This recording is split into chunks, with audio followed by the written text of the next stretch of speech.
langs Skotlands grønne kyst. Hvad det var, der skete, vides ikke helt. Men Atlanten ville truende og tyst. Og ved 8 glas blev vagten skiftet ud. Yngste mand, han kommer på skibets dæk. Og han skudde sig, natten var så kold.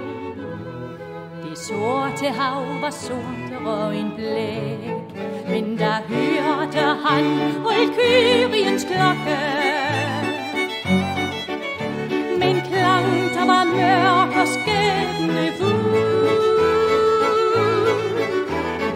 Havespand som springende rokke. Månens tårer var guld.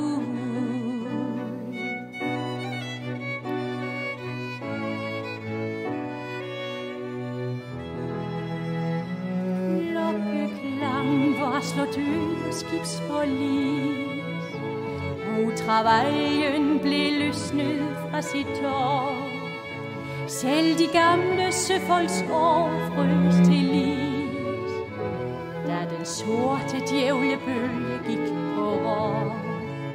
Hjælpen kom som et englevingesus, som et fakkellys på dødens strenge hav.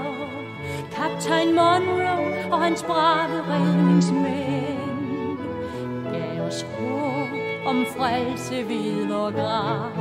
Men der hørte han Valkyriens klokke. En klang, der var mørk og skæbnefuld. Havespand som springende rokke.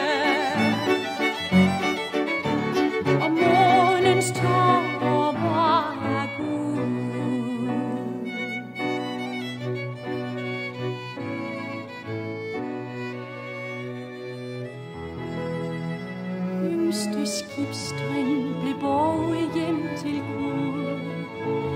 Alle andre slap ind til livets strand. Og Valkyrien, den så vi aldrig mere. Kun den gamle klokke fik vi med i land. Tit jeg drømmer om den sorte vinternat, og om knægten, der tog sin sidste vagt. Han forsvandt, mens klokken gav sin klagesang. Kun et stille tak fik kaptajnen sagt. Men jeg hører tit Valkyriens klokke. Men klang,